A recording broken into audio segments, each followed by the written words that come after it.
Today I'm speaking with Bekka Poznick. Bekka, thank you so much for joining me today. Hi. And I don't know too much about Bekka, so we're going to get to know her together here. But Bekka and her husband Nate live out in the Midwest. She grew up in Moscow, Idaho, exposed to Christ Church and Doug Wilson's teachings. And she went to the school there, Logos School, from kindergarten through 12th grade.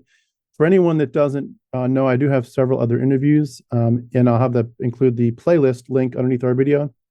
Just a fair warning for those of you who come here for the atheist deconversion stories. There are a few interviews in that playlist that do include theists, but I think the information is still worth reviewing. So, Bekka, that's what I know about you so far. What else can we know about you? Really, that's a lot of my story. The growing up in Moscow, Idaho, in Christchurch, Logos, that was all I knew. That was my entire life, until pretty much my first year of college, is when my life kind of got flipped upside down, in more ways than one. Hmm. But um, yeah, so when my earliest memories of growing up in Moscow, um, Christchurch was the center of my entire childhood. It is my very earliest memories is my family used to walk to church during the summer times because it was just down the hill when we used to meet at Moscow High School auditorium.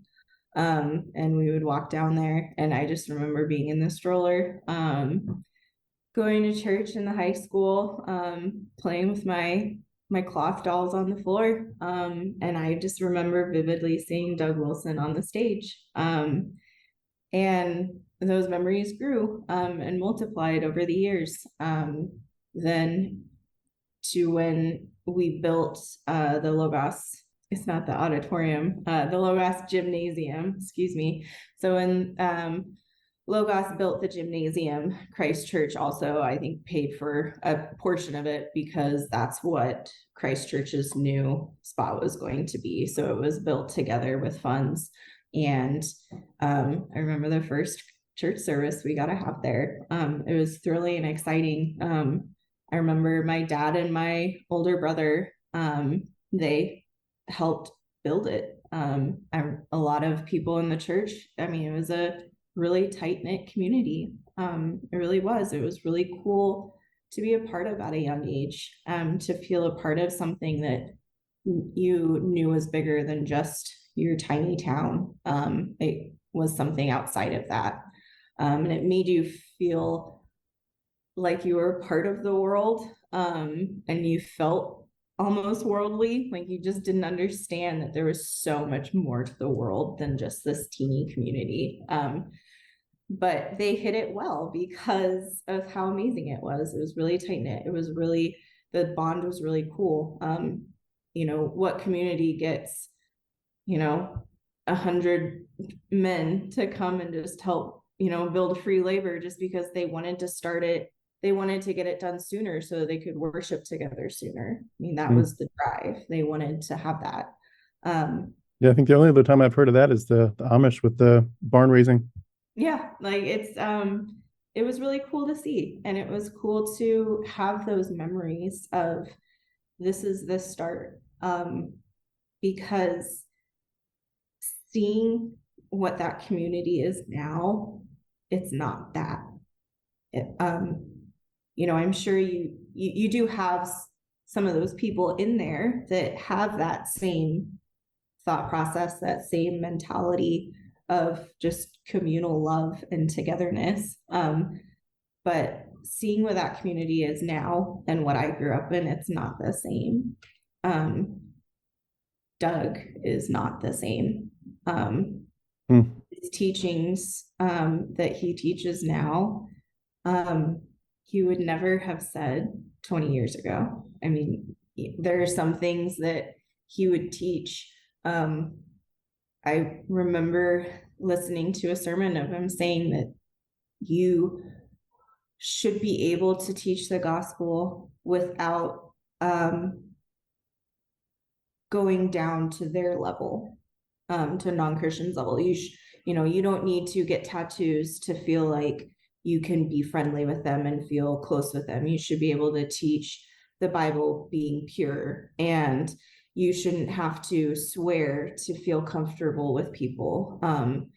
Swearing is sinful, so you need to be able to do everything as a Christian to be able to show that to who you're discipling to. And now he's writing, his Ride Sally Ride book, where he's just using vulgar, disgusting images and saying that it's okay because he's trying to shock people. He's trying to get to people and go on to their level so that they can understand it.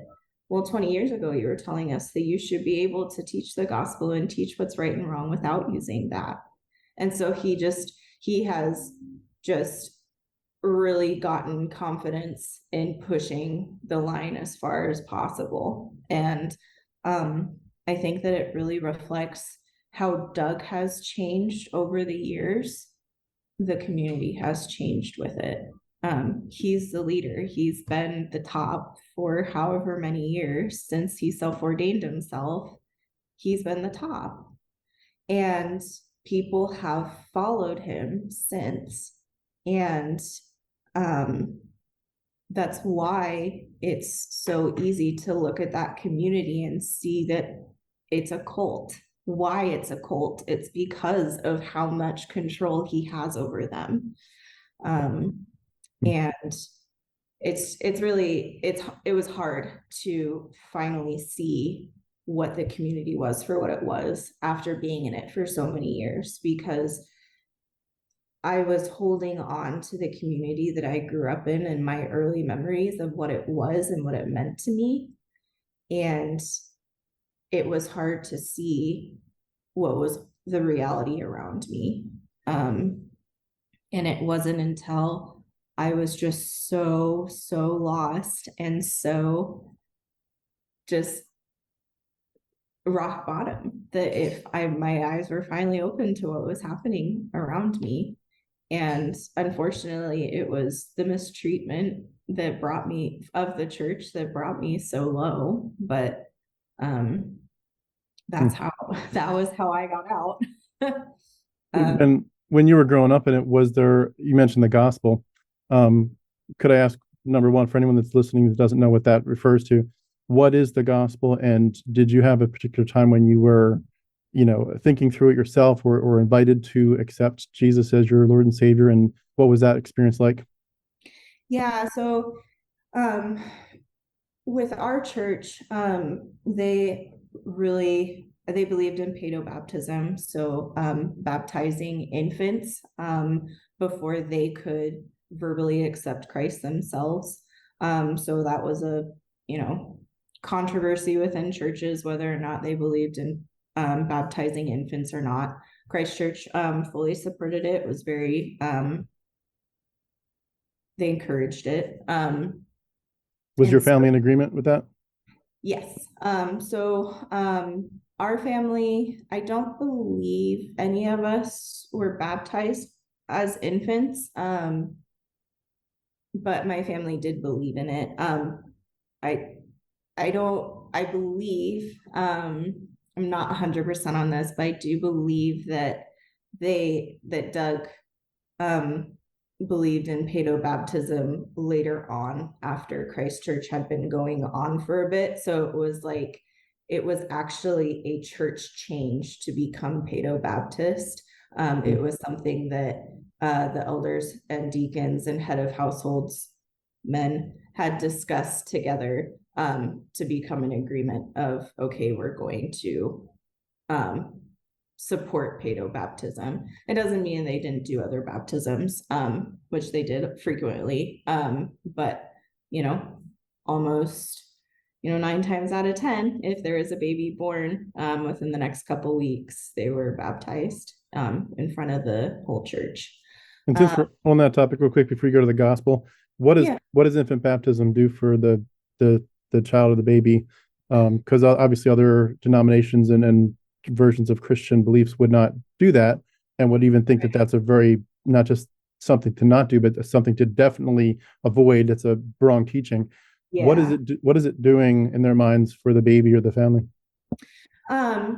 So it's both a like parental, it's the parents taking on that they're going to, because in the sequence of baptizing them, they also have a portion where they ask the parents, like, you are now taking on the responsibility of raising this child in Christ to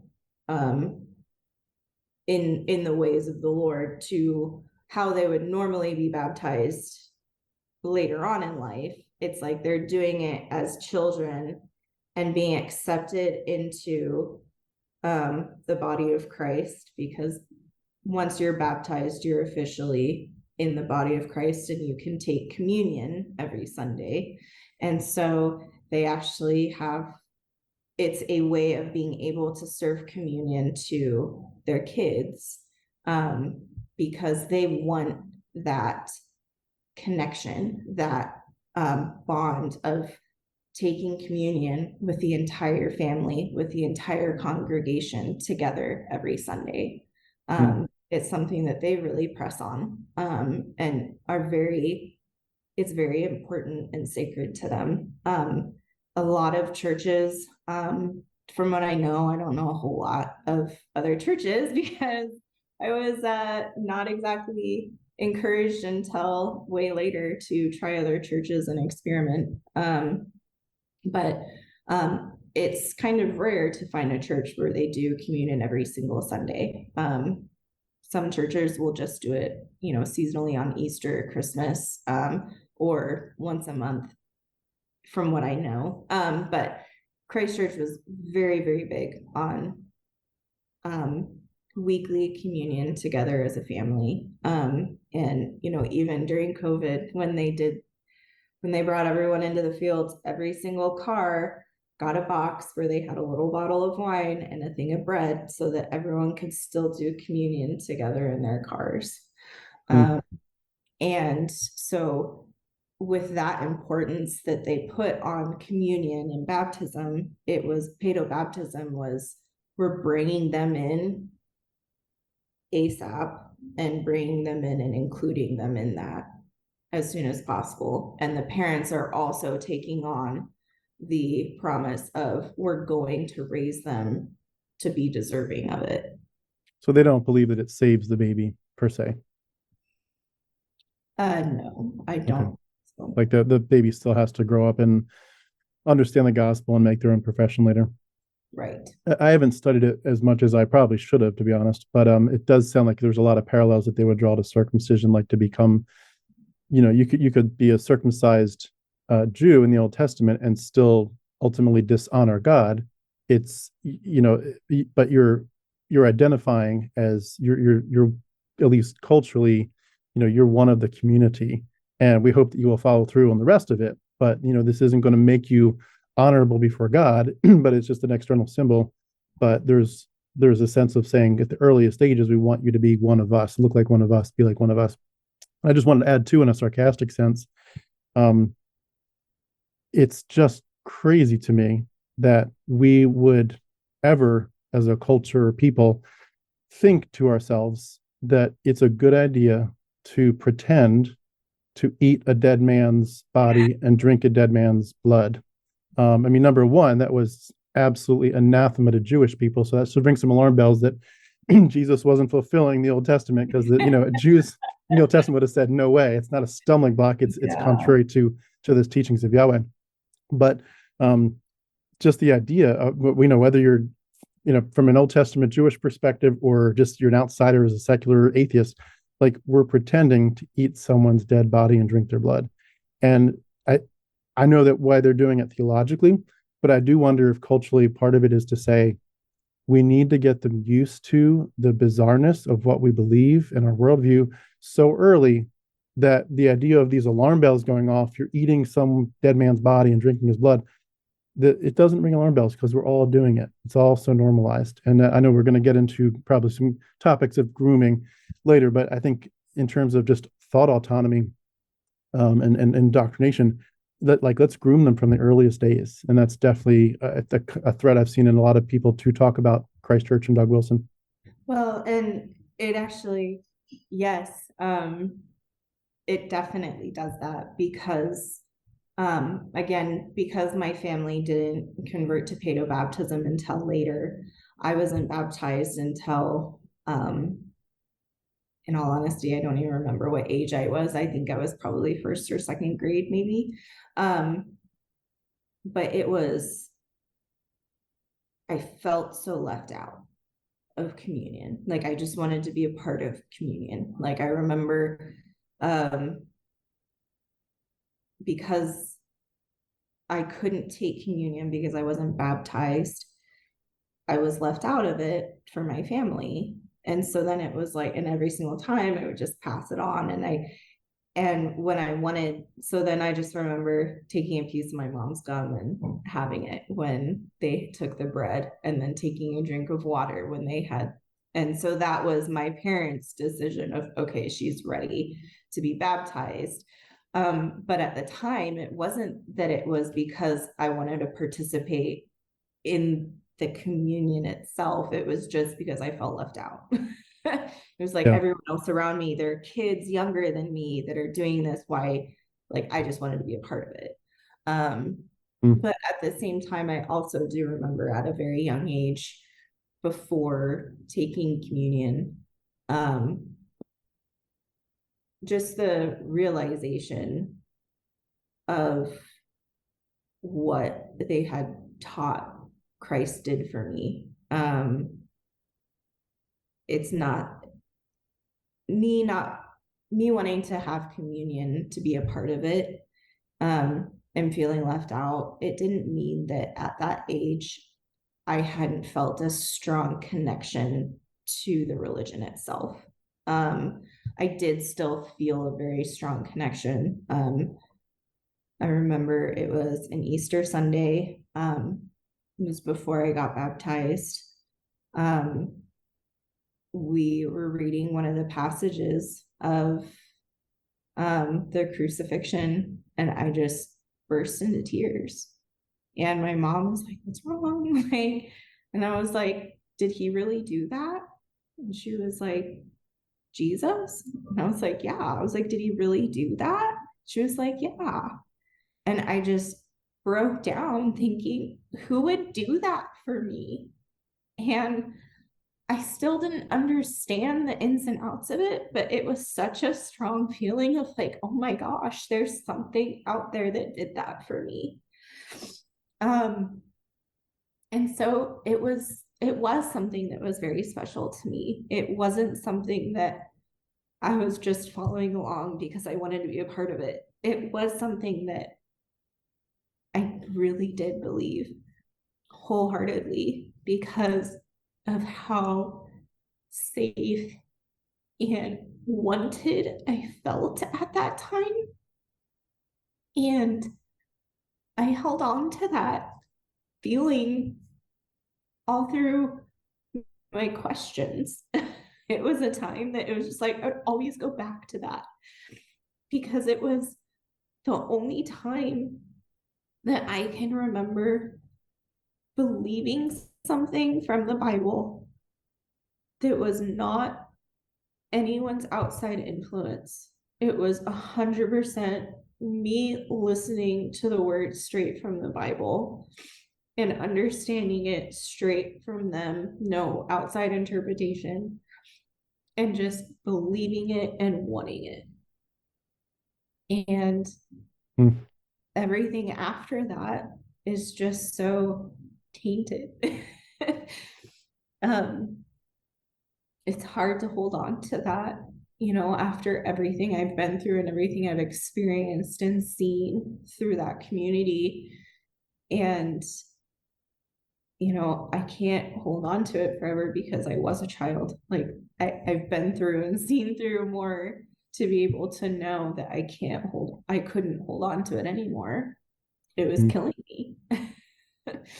I assume they were clearly giving you the background that you were in God's eyes a sinner who needed to be either punished, deserving of sin, or to have someone who was a substitute. Were you told that if you didn't accept Christ, that or you and everyone else, that the outcome would be punishment in hell in the afterlife? Yeah. And that's where that was the big argument in my head was I got to a point in my life where the only thing that I was holding on to my Christianity, because at that point I was still identifying as a Christian. I thought I believed it, but at the same time, the only reason I stayed with it was because of fear. I didn't really believe it. I wasn't really holding on to it. I was like, but I got to hold on to it because of the what if of eternal fire and hell and all of this. It was just overwhelming fear. Can I ask And just for a timeline? I know we're jumping ahead in that a little bit. When was that? I know we're going to go back to your childhood, but when was the experience you're just referring to when you really were doubting it, but were afraid of rejecting it? The fear, the fear of not believing actually started in high school. But the real grappling fight in my mind didn't happen until about a year before my excommunication. Okay, which was in 2018. Yeah. Okay. So I was officially excommunicated in January of 2018. I had stopped going to church and was wanting to leave Trinity about a year and a half prior to that. Can I just ask, can you lay a context for what is Christ Church versus Trinity and who was leading them at those times, just so we know where this fits? Yeah, so Christ Church at one point, I mean, it was just overflowing. It was huge. It was completely taking up the gymnasium. And there was getting to a point where there were some elders and members of the congregation that had a little bit different theology beliefs. It was all secondary doctrine.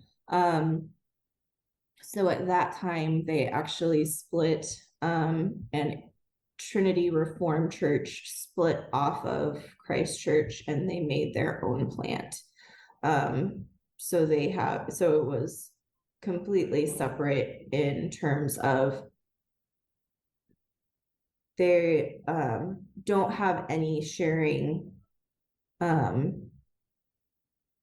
leadership. So the leadership, how their churches were run, everything was totally separate, but it was just a branch off of Christ Church.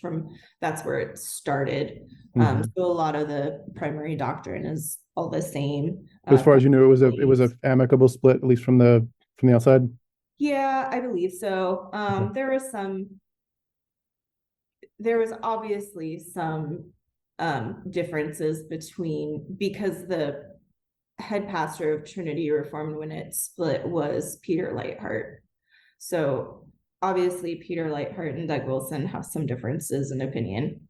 So that was the most, whatever goes on between those two, it didn't really have any effect on the rest of the church from what I remember as a young kid. It wasn't, I think it was 2003 or 2004 when the split happened.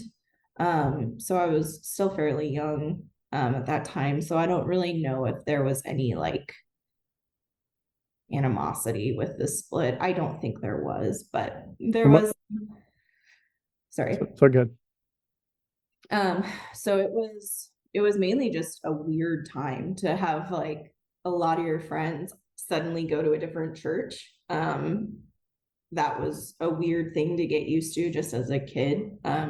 But from what I remember, it was a pretty just hey, this is happening. This split happened, and it was just everyone got used to it.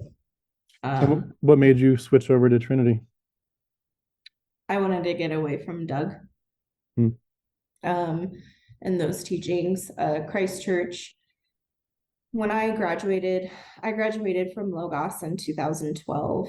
And at that time, I believe that Natalie Greenfield had come out. I think it had probably been about a year And I just started having so many questions. I mean, it's your entire childhood, it's everything you know and everything you've grown up in. All of a sudden, it's shaking, and it's shaking for the first time in my life. Questions are happening that I'd never had before. Things are coming out that I'd never experienced or heard of. And I just knew that something wasn't right.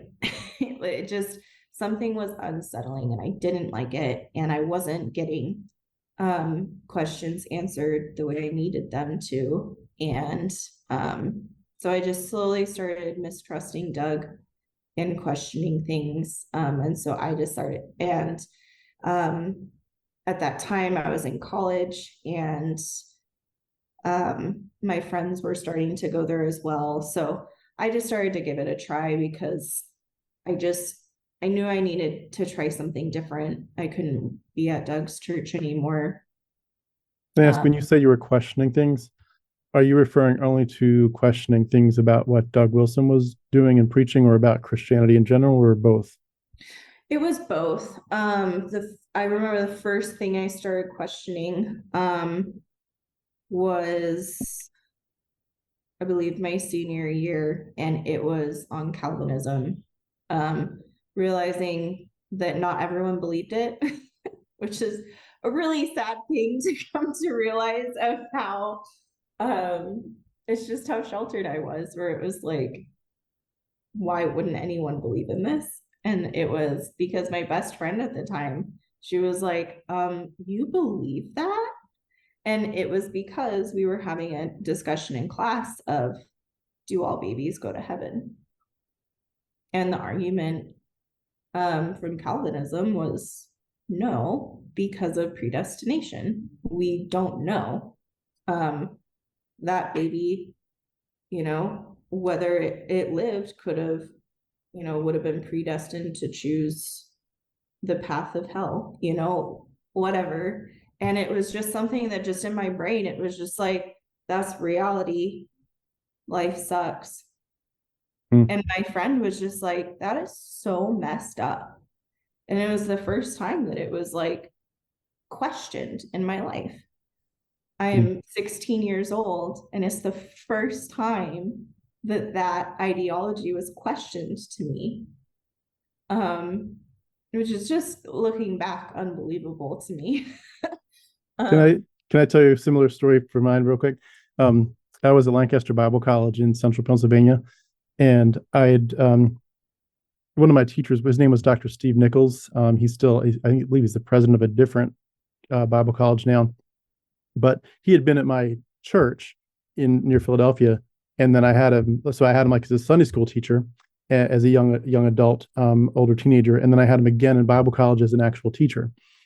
And we were talking in depth, like you're talking about Calvinism, and I remember just thinking in my head many times, I wonder if God, who says he's rich in mercy, if he could, wouldn't it have been better for him, say, after someone's burning in hell for 1,000 years?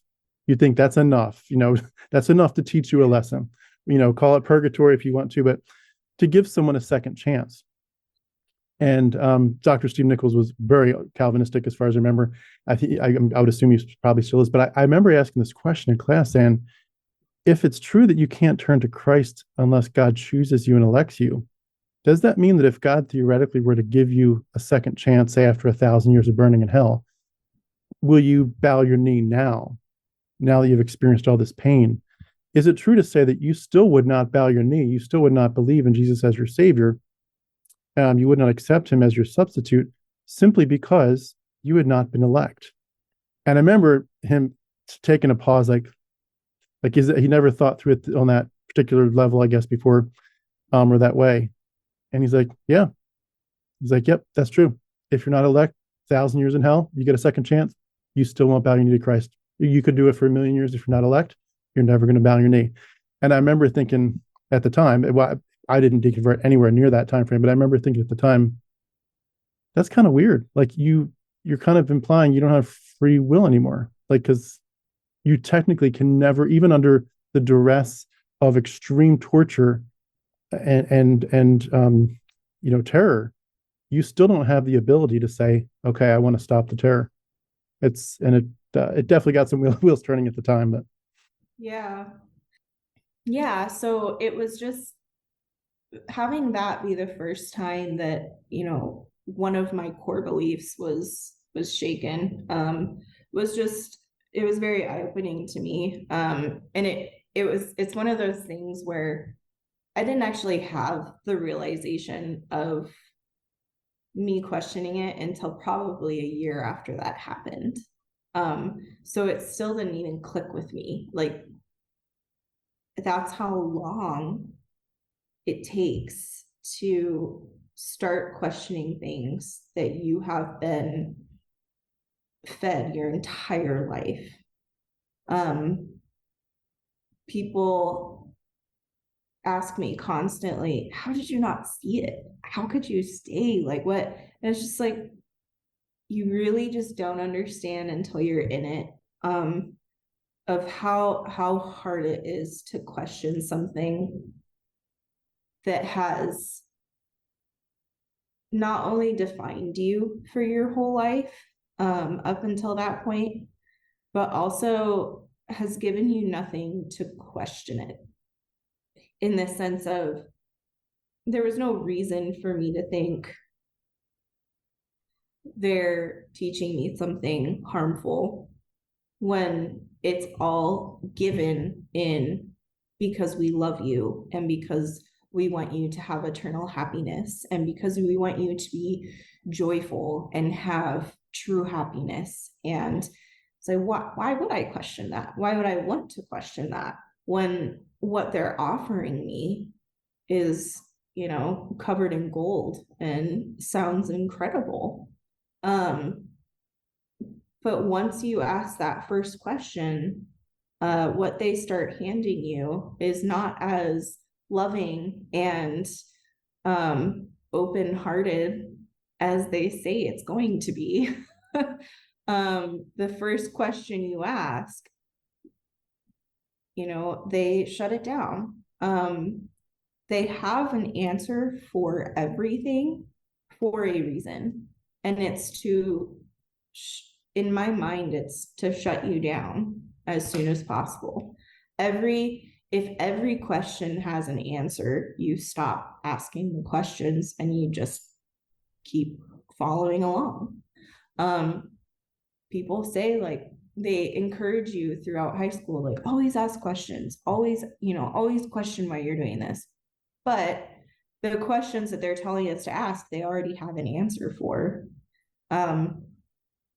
So it's a weird hamster wheel that they have created for people to run on. And it's very strict in the boundaries too, of where you can go with your questions, right? Like, you could, it's almost like saying, there's 100 or 1,000 books on the shelf, and here's 2 books. You can do your research in these 2 books, but ask as many questions within these 2 books. Read every single page and analyze them and ask every question. But the other 1,000 books, they're off limits. It's very, very similar. And honestly, too, I don't know if you were like this, but when I was growing up, it wasn't even like you wanted to go to the other books, because it was like they were painted, the well was poisoned, where you'd be like, these are godless people who they're secular for a reason. They're not trying to do historical research on ancient Judaism or Christianity. They're not trying to understand the different aspects of how the canon came together from a truly honest perspective. These are sinners who want to sin. They don't want to bow their knee to God, and their sinful, worldly, even demonic perspective is going to be woven in. Why would you go to them? We have our own amazing scholars who love the Lord Jesus Christ. They can tell you the same thing, and like, you end up not even wanting to go. It's like, what? It kind of reminds me of that 1984 thing, but it's like, you don't. It's not even like you're feeling that you're restricted. You're like, I'm glad I don't go to those people. They're idiots. They don't bow their knee to Christ. Why would I want their opinion?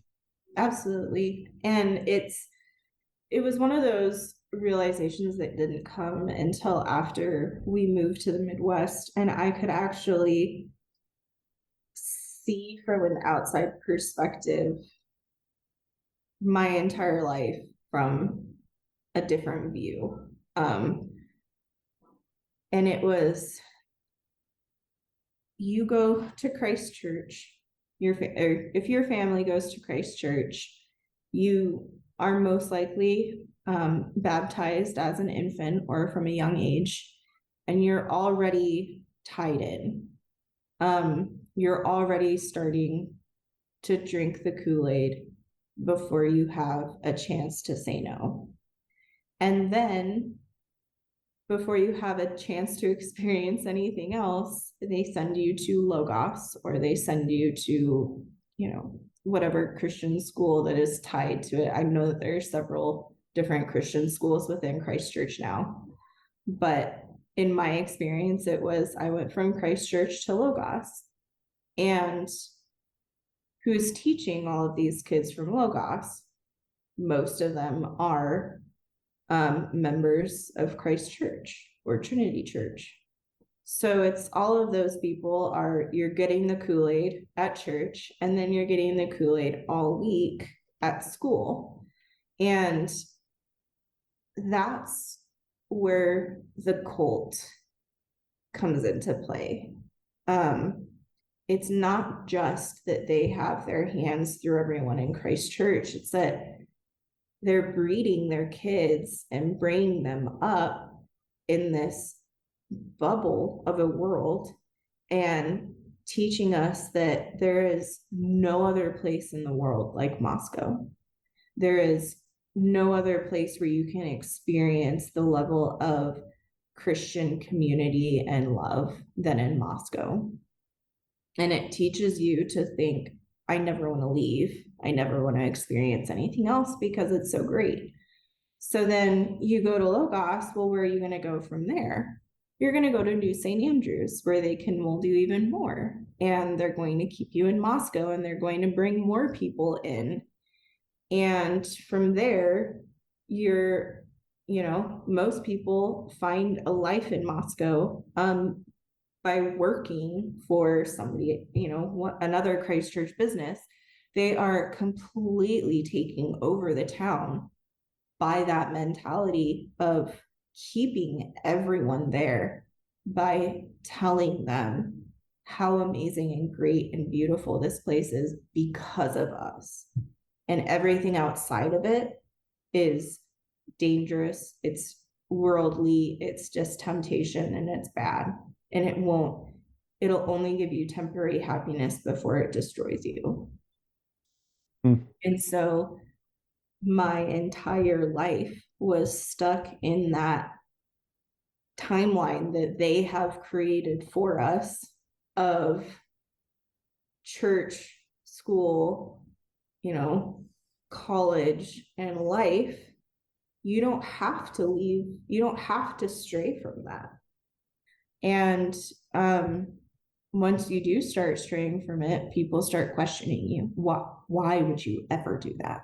Why would you ever? And if the answer doesn't make them happy or in a way that they understand, I think you have some bitterness that you need to figure out, because there's no other reason for you to turn away from this. It has to be something more. There's no way that you would ever choose to leave Moscow unless you had bitterness in your heart. It's that mentality. It's manipulative, and it's dangerous, and everyone participates in it. And how would that be, how would that come across specifically to women in terms of, gender roles and just your expected life after, finishing up at New St. Andrews, if you were to go there, or a similar school. But once you're at marriageable age, is it correct to say that most women are expected and pushed to get married and have a bunch of children, or just is there is there a range of options that are acceptable for women? That's the thing, these people are smart. They're not stupid. Christ Church is what it is today because they're smart. If you go to someone and say, were you taught that marriage was the only thing, and that you were taught to, that marriage and babies is what you're supposed to do and all this? You can't say, yes, that was the only teaching, because they're sneaky about it. What they actually teach is,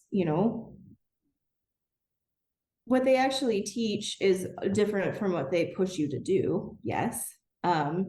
You are expected that that's the journey you're supposed to go on, but they code it in, you are supposed to follow the path that God has chosen for you. So you're supposed to live your life as if you're supposed to be a single woman, and you're supposed to follow your Christian path of being a good Christian woman, and focus on being single and living a life for yourself. And then God will bring in a man at the right time and at that point. So it was always, the timeline was always, no, it's not going to be everyone's path to get married and have babies. She goes, everyone has their own paths, but that path always comes down to, it's whenever God decides a man to come into your life, he'll put it there. And then that's when you do your duty. And so it's something that I would love to say that, yes, that's what they teach, that's what they push, which they do, but they do it in a way that is going to follow biblical teachings so that they can cover their ass. You mentioned the phrase head of household before. And since we're talking about gender roles, are men, if in their teaching, did God give men the role and responsibility, and I guess even the right to be leaders in the home, the church, and the world, in their opinion? Yes. So they call it the heads of household meeting, and it is they always say that women are invited, but women are only allowed to go if their husband brings them along and supports them being there, or if they are a single mom and they are the only head of their house. If there is no male in the house, that's the only time that a woman is allowed to be there as a head of household. So it is expected that it's the man of the house. And I don't know of any women who've ever gone with their husbands, because it's the women, or the men are expected to go home and provide what they think is necessary to their family. So not even all the women know what's happening within the church, because if their husband doesn't think they need to know or whatever, they're not going to know. How else are they going to find out? Yeah.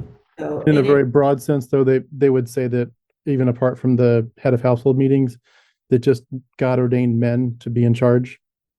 Absolutely. What would happen if a woman didn't take that opinion, if she took more of an egalitarian perspective?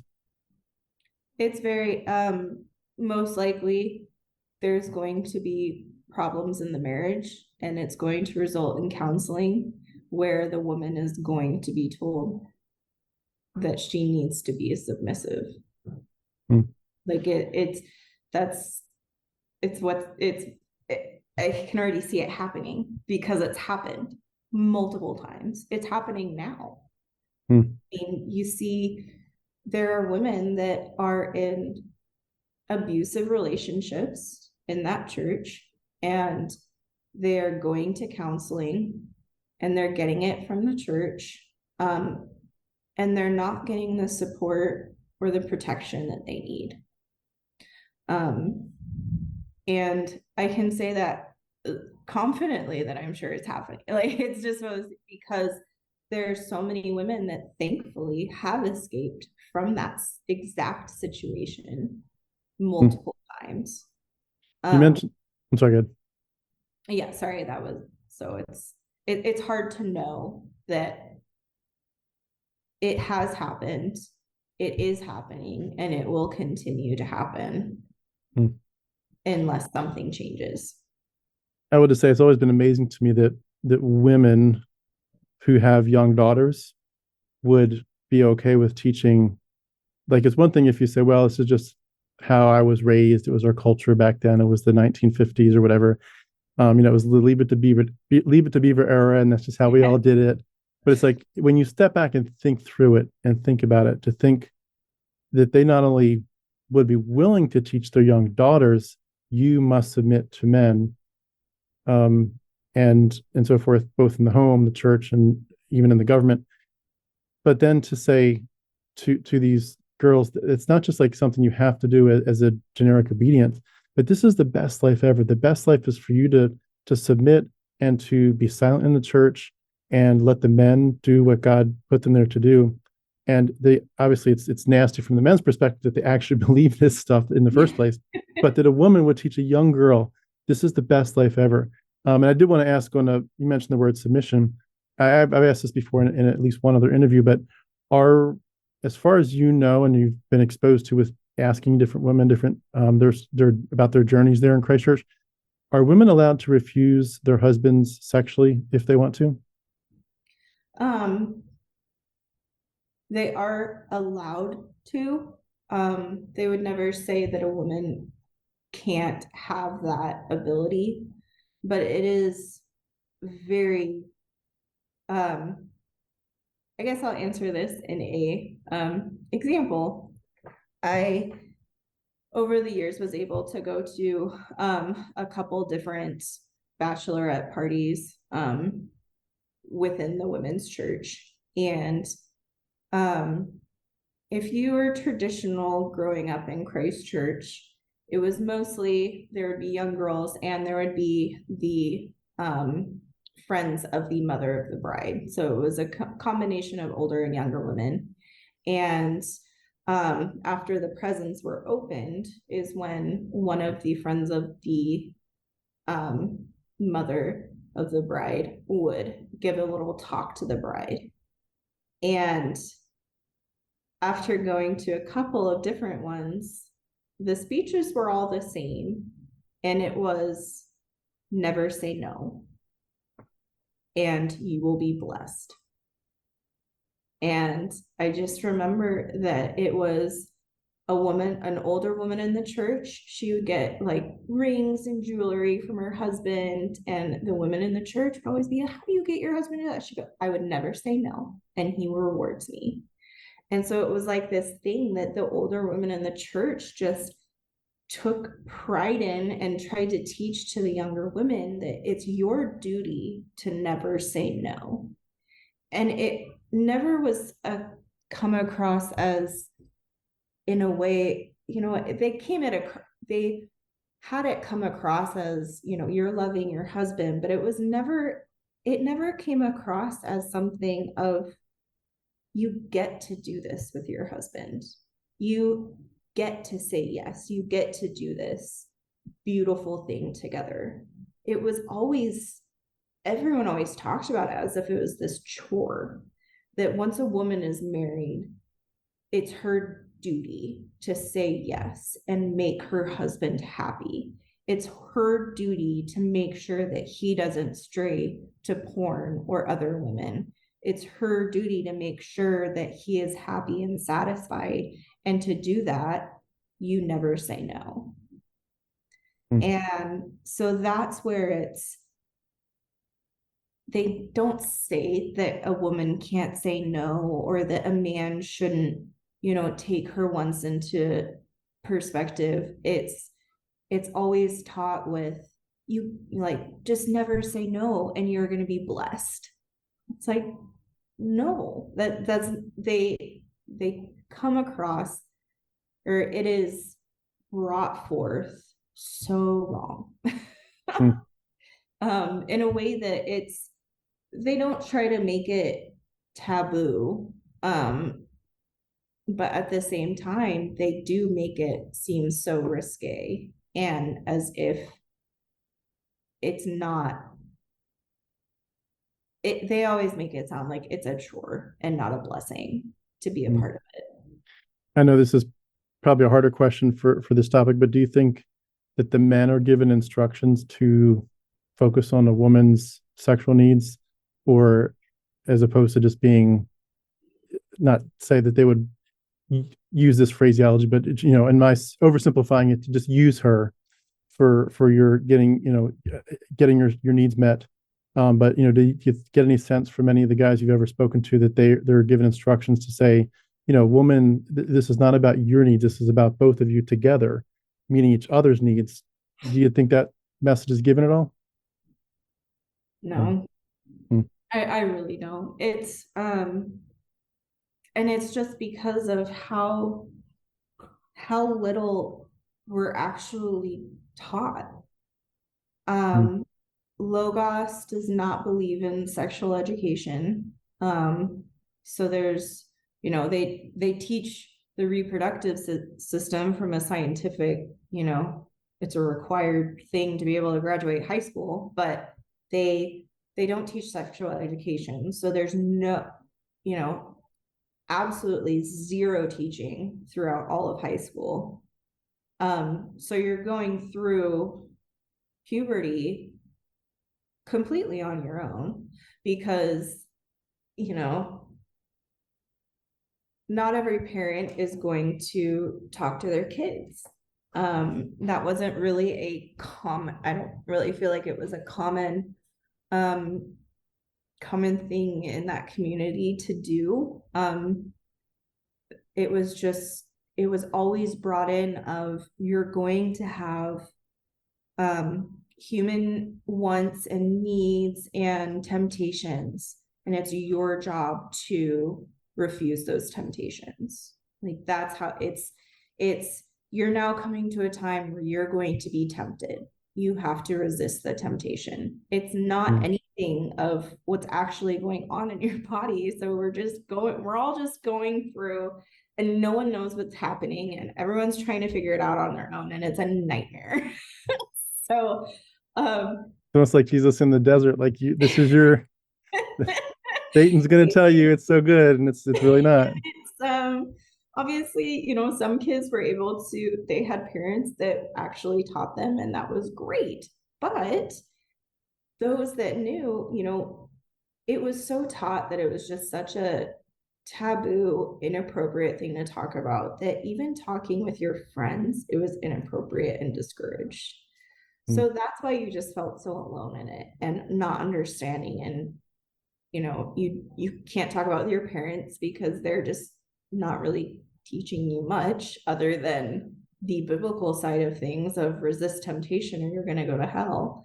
And then it's, I can't really talk about it with my friends, not that they know what's going on either, and so, you're kind of trying to figure it out on your own. Well, then you get to New St. Andrews, and freshman year is when they split the men and the women up. And Nancy Wilson was the one who spoke to my side. And I don't even remember who talked to the men, but usually it used to be Doug Wilson talked to the men. And we were told that the men and the women were not allowed to talk about to each other what you talked about, because it was about sex, and sex between men and women was inappropriate to talk about outside of being married. So thankfully I did not have friends that believed that, and we actually did talk to each other. We were like, what was your talk about? And at the end of it, the girls and I, as friends, we were so pissed because our talk was entirely about waiting, saving your body for marriage, keeping it pure for your future husband, to be patient and waiting for a husband, because God will bring him when he thinks you're ready, or when he knows you're ready. And then when that happens, you serve him. And it doesn't mean you can't ever say no, but you are to serve him by being pure and loving and submitting. And that was our entire talk. And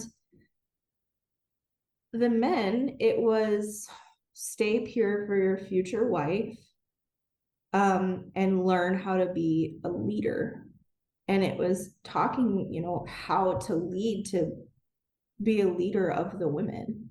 And we're just like, it was just so frustrating it was a talk of teaching the men how to be more powerful and the women to be less powerful. And that was it. That was our sex talk.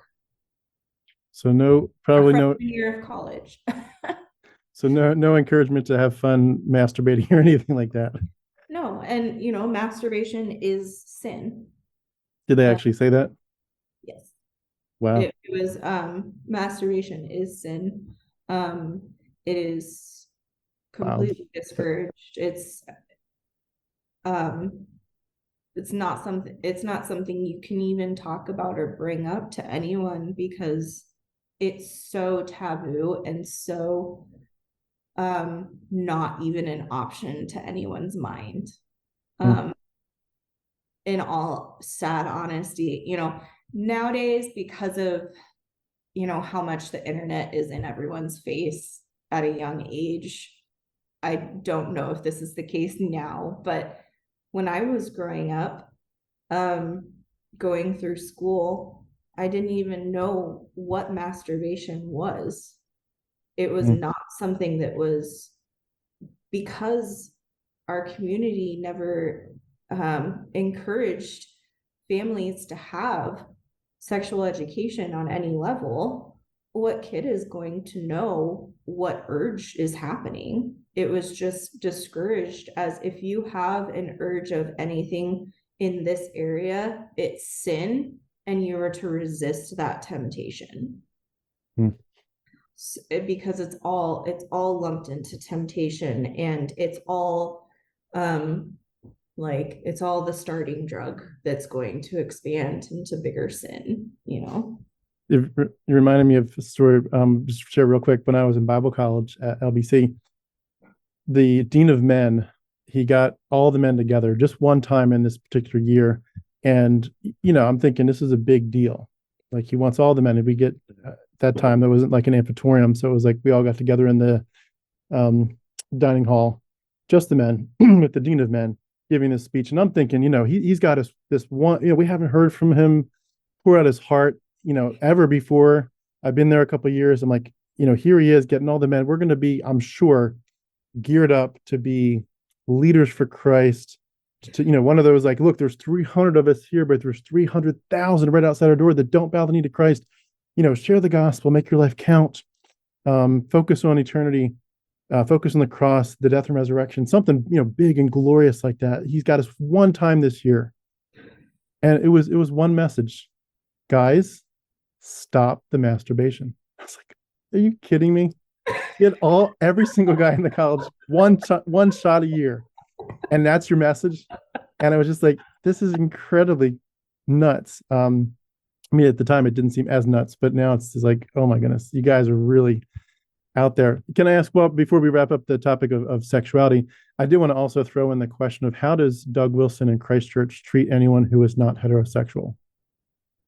How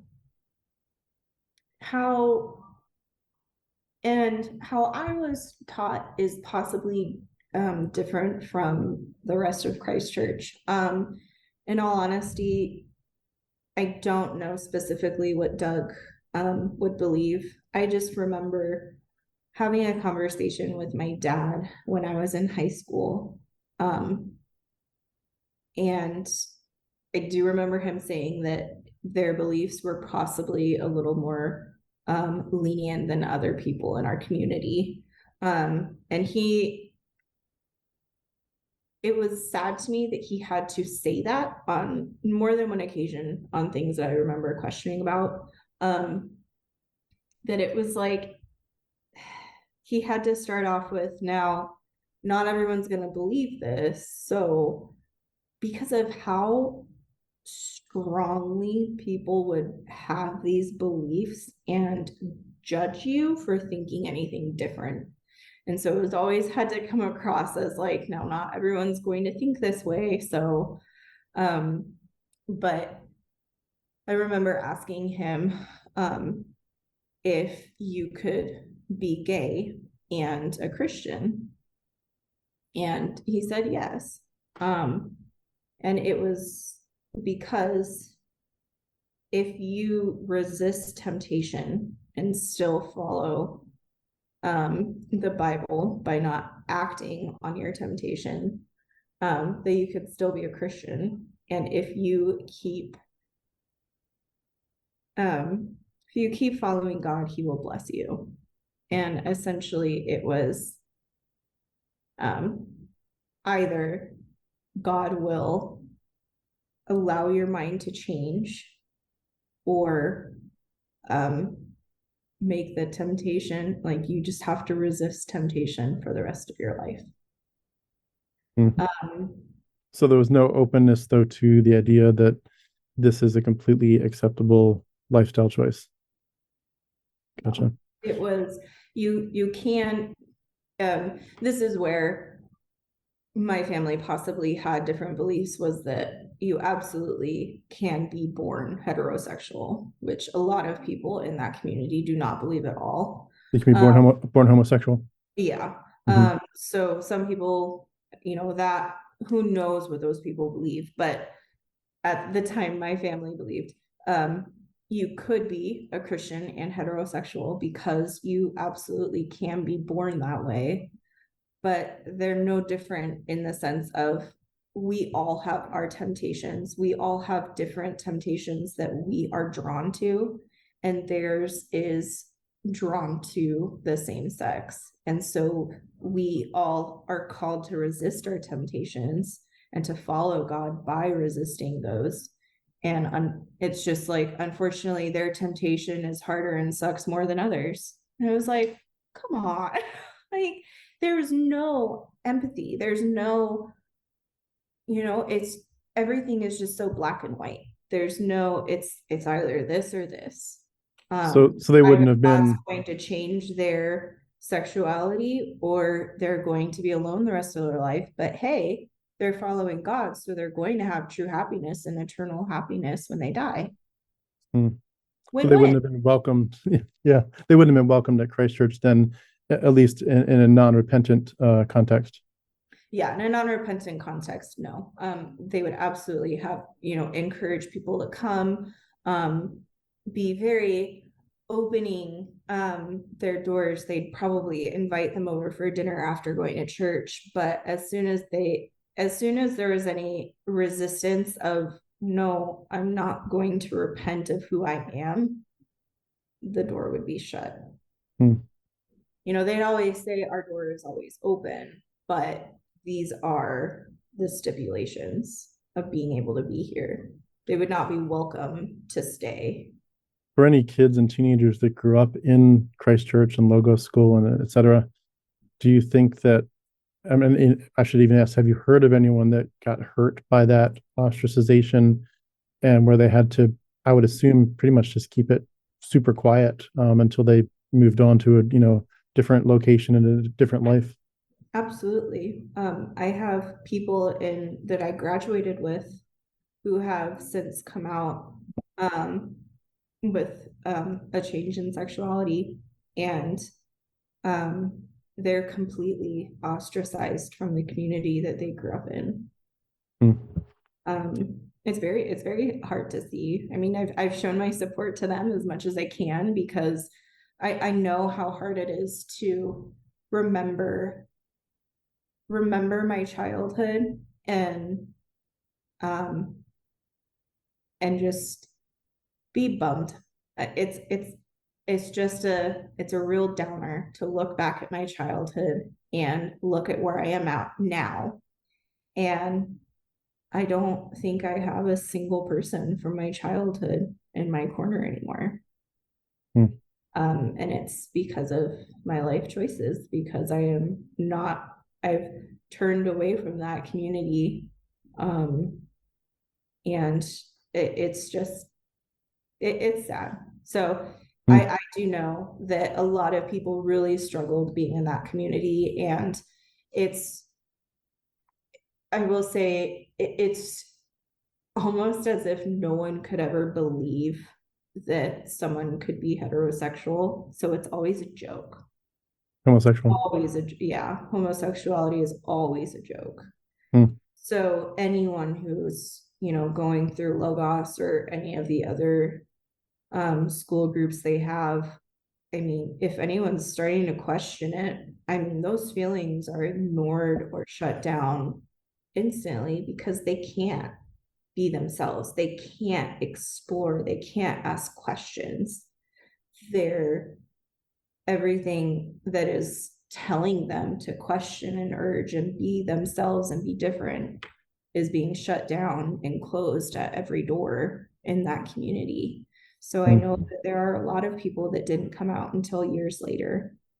I did have a related question, and if it's easier to table this for 5 minutes and come back to it, because I want to get back to your story a little bit more strictly. But the idea of shunning, I've heard other people talk about it.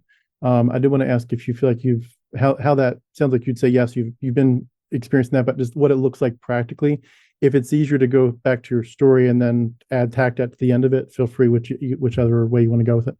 I think that, you know, shunning takes two people, in regards to, I also didn't want to be accepted from the community. So it's not like I was trying to reach out and be a part of it still. So there's only so much you can put on, like, well, no one reached out to me. Well, at the same time, I was also ignoring people and not reaching out at all. But there definitely was a shift in, there were a couple people over the years that they had, reached out to me consistently over the years, seeing how I was doing. But it was a shift of after I was excommunicated, it was like that completely stopped.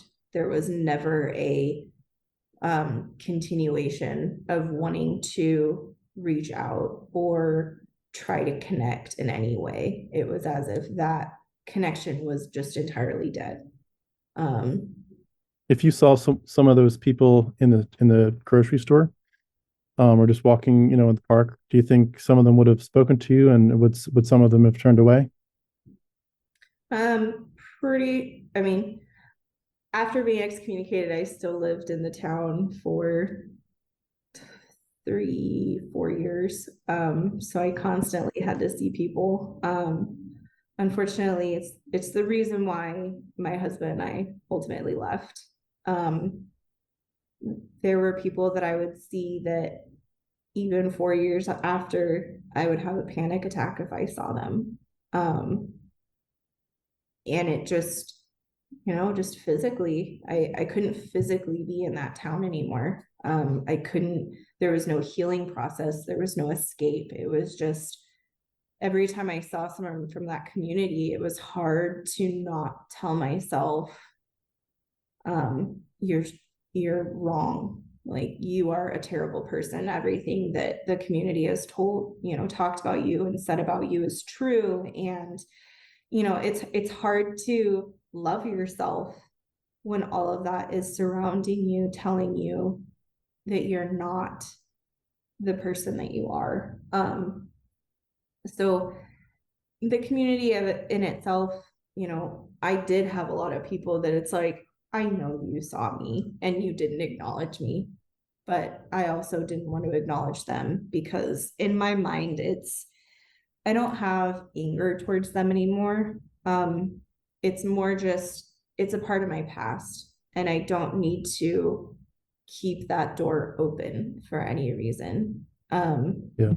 It's one of those things that it's like, if I do see someone, other than the people that give me panic attacks, and have trauma associated with them specifically, other people from my past, it's like, I'll acknowledge them in my mind of like, oh yeah, like that person's not a bad person, but I'm still going to not like ignore them completely and turn away, but I don't think that I have gotten the amount of shunning that a lot of other people have experienced from that community. But I think that the shunning that I have experienced has been more from also a me side, meeting halfway of, I really don't want you to reach out to me. Yeah, it's just too painful. I hear Yeah. you, and the PTSD and so forth, and complex of it all. It's crazy sometimes, and I I'm in a situation myself where it's like the triggering isn't just like the occasional you see somebody in the grocery store. Like I'm in a situation myself where triggering is every 10 minutes. It's just the life situation. It's people that are in your life that are attacking you actively every day, and it's painful. It's so painful to see that, and you just like, I just want to heal and be happy and whole. And the whole being gaslit by people, and the passive aggressiveness, it's really it's a hard pill to swallow every single day. And it's like, you just need time to think there's some sunshine, and there's fresh air out there somewhere, and I need Yeah. it. Like, I really need it. I'm not asking for the world, but I need a little bit of peace from the craziness. And it's very true. Sometimes you don't wish anyone ill. You just want a little bit of peace. Yeah. um I feel like I appreciate you entertaining a lot of my side questions. I did want to ask a question that hopefully will be a segue back to your story, and feel free to pick it up wherever you want to. But how does counseling occur in the Christ Church and Trinity Church contexts from your experience? How does counseling occur, and what happens if you don't agree with how you're being counseled? And do you think that the counseling that's being done is being done in a professional and holistic and healthy way? And just how did that all play out in your journey? Yeah. So ultimately, counseling was straw that broke everything for me in that community. And um, there's a couple different ways that counseling could be brought up. In that community, therapy and outsourcing for counseling is very highly discouraged unless it is a specific Christian um, Christian therapist. Meaning That they want you in to go to the elders for help? Yeah. Okay. So the counselors are, there are some people, I know of one counselor in the counseling center at Christ Church that has like certifications for counseling. Um, not They're not like as if you went to a therapist, they're not the same sort of certifications at all.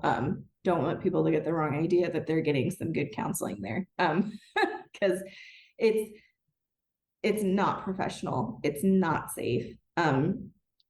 They the counseling center now has you sign something that is basically saying that this is not normal counseling, in there is no sort of, they can talk about your session to other people. So it was, Hmm. So your if privacy is not guaranteed at all.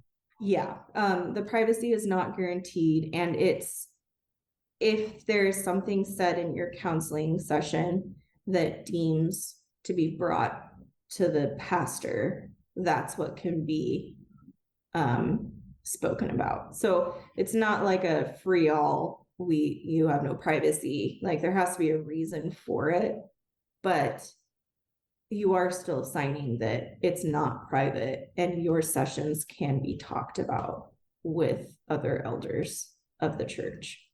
Were you ever restricted from yourself sharing, like, it kind of like they're allowed to talk? So Were you ever restricted from sharing? I actually never signed that because that is, the counseling center is attached to Christ Church.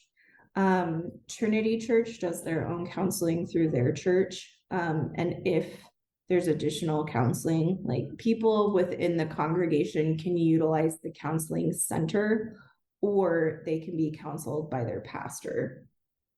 Okay. Um, And that's the route you took? yeah. So, um, And that's Toby Sumpter? Yes. Okay. So over the years, I had met with Doug Wilson in the past. When like if I had like questions that come up that my dad didn't know the answer to, he'd have me ask Doug. All seniors from Logos had like a mandatory meeting that we had to meet with Doug Wilson before we graduated. And he like basically it was anyone who is going to school outside of New St. Andrews. We were given a book, don't remember what it was called, but it was essentially how to be a Christian in a secular world when you're going to a secular university. And since I was going to University of Idaho, I was a part of these students that it was like, hey, you're going out into the world where you're going to have temptations in front of you at all times. And it was an encouragement to stay on the path, to not stray, to not give in to temptations that the secular world offered, and then gave us this book to read. And once you turn, I believe it's 20, it could also be 18 or 19. I don't remember the age, but essentially you are a member of Christ Church under your parents until you turn a certain age. And at that age, you get a note from Christ Church saying, would you like to have your membership at Christ Church, or would you like to have it transferred somewhere else? And it's like you have a certain amount of time to say whether or not you want to be a member of Christ Church or you have to transfer it. And it's like you have, at that point, it's like you have to. And so for me, it was like I got this notice. It was like, you know, you're going to be a member of Christ Church at this date unless you want it to be transferred somewhere else. And I was like, I don't want to be a member of Christ Church. I don't want to be under Doug. And so at that point, I transferred to Trinity Reformed Church. Can I real quick, what would it imply if you were a member? Is that about promising to tithe? Is it about other stuff? Like what would that typically look like? It is basically surrendering to their leadership. Okay. So it's a philosophical understanding that you're taking on. Yeah. Okay.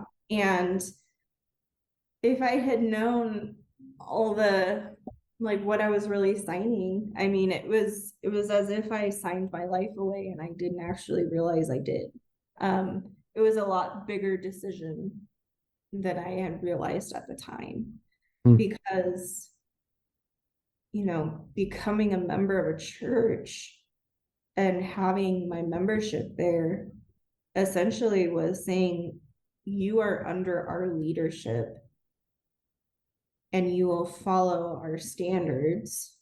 And if you fall outside of those standards, there's going to be disciplinary action. And in my mind, it was like,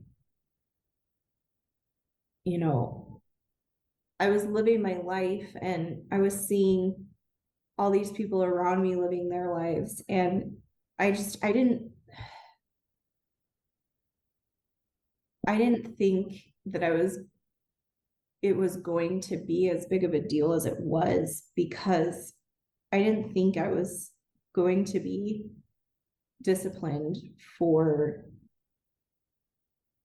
trying to live my life, I guess. With all the questions I had, I really questioned what I actually believed and why I believed it. Like I had said, starting around my senior year of high school. And so with that, it was when I started college, it was this whole world of like, I can actually start looking at what else is out there to see what I actually believe.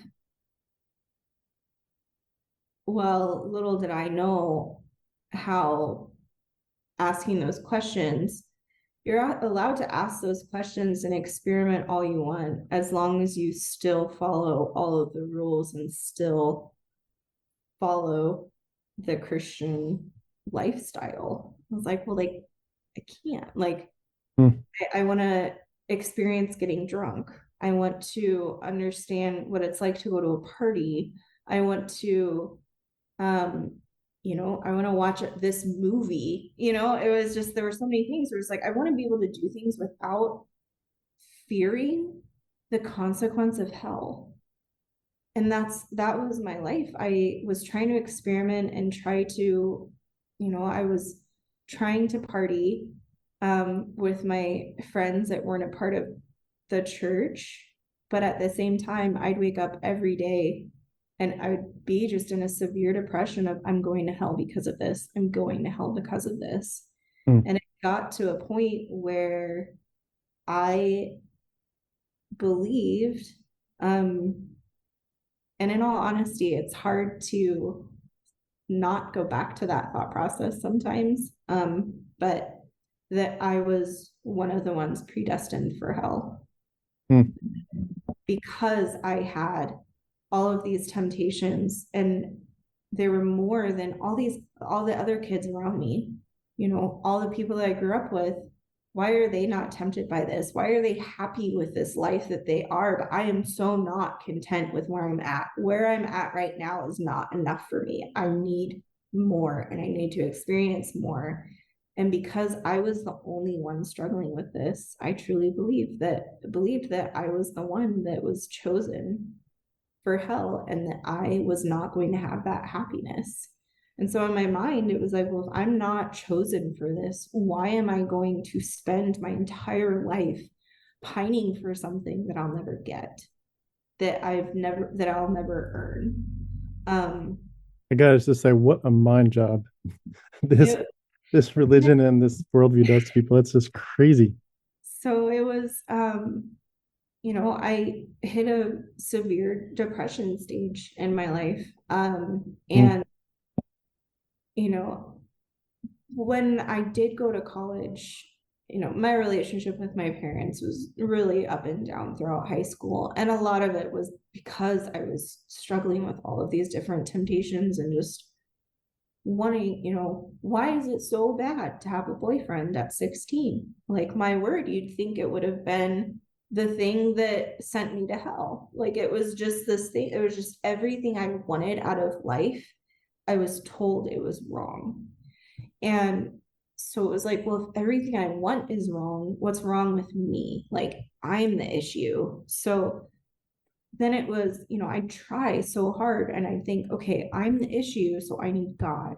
And so I'd always go back and I would struggle and I would pray and I would repent and I would just pray over and over again, like, please just take these temptations away from me, because I can't live like this. I can't. I wanted so badly to be the person that everyone expected me to be. You know, the Christian person that could resist the temptation and be truly repentant. And just, I just tried it so hard. And so knowing that struggle, my dad really encouraged me to seek counseling. And so I decided to meet with Toby Sumpter because I didn't want to meet with Doug. And I knew that, or I had heard that Toby was a little bit more open-minded and understanding about worldly temptations and how to handle them. And so I started meeting with Toby, and it was as if all my biggest fears would come true every session. Of just, I wasn't truly repentant. So I was still in sin. And that's why God was telling me that I was out of fellowship, and that's why I'm depressed. That's why I can't be happy, because I'm not giving up the worldly wants in my life. And so it was like, okay, so I'm right. It is me. Like, I am the big problem. I am the one who can't resist these temptations. And, you know, God's telling me no because I need to try harder. So it was like, okay, like, I'm gonna try hard. And I'd do really good for a long time, and then it was just like, no, like I'm so unhappy. Like I'll just go out and I'll have fun, and it's okay because God will forgive me because I'll repent of it later. And then it was just like this horrible cycle of just all I wanted was to feel happiness and to feel like I was actually worth staying alive. Because if I'm destined for hell, what is there to live for? Hmm. And you know, I just really struggled with that mentality and trying to escape that. Um, and so I received that counseling for about a year and a half, possibly 2 years, before I started seeing a non-Christian guy. And that's when basically everything just blew up entirely. Hmm. I had sex outside of marriage for the first time. So then it was like, and unfortunately, Toby Sumpter is distantly related in my family through marriage. And so he always knew what was going on in my life because of my family. He always knew what was happening. And so he was able to use that to always call me in for a counseling session. So he would hear I was seeing a non-Christian guy. Okay, I'd get an email and I needed to go in and I needed to talk to him about it. Hmm. So it was like there I couldn't hide from anything. And I finally started just like really sitting down and questioning. I started feeling just really suffocated by Toby and his counseling and with the community in general. Just felt like there was nowhere that I could go that I could actually sit and think, okay, what do I believe? Like, what are my actual thoughts about what's happening? Um, and I got an opportunity to move outside of Moscow to where my then boyfriend was. And it was like, yes, this is my opportunity to escape. Like, I'm getting away from him, from Toby. I don't have to deal with this counseling. I don't have to worry about people noticing that I'm not going to church because no one's going to be there. And my family was not supportive at all. And it was really difficult for me to decide to move because I knew it was upsetting my family.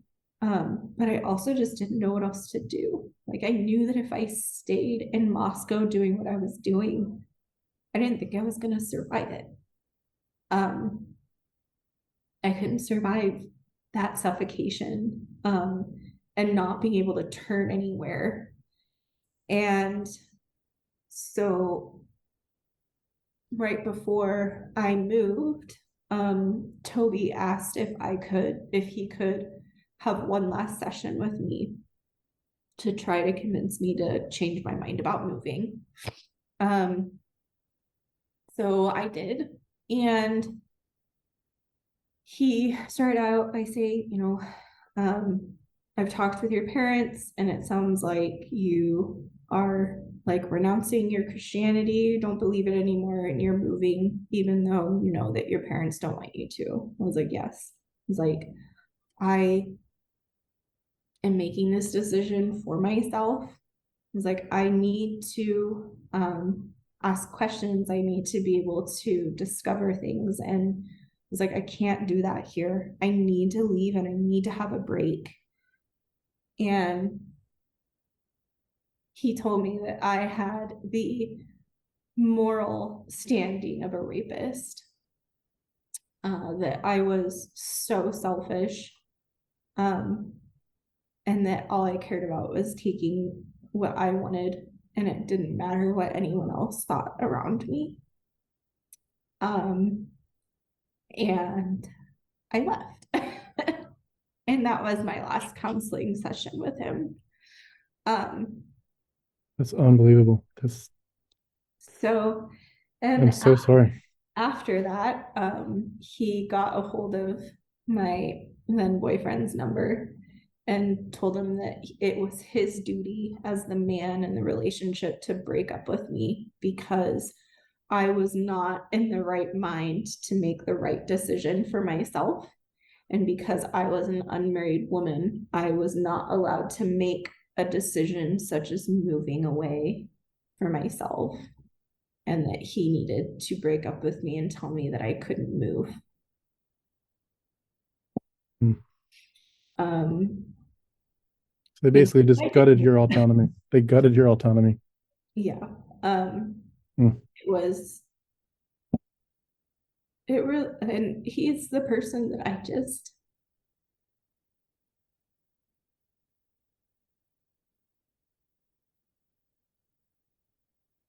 he really, he really destroyed me. Um,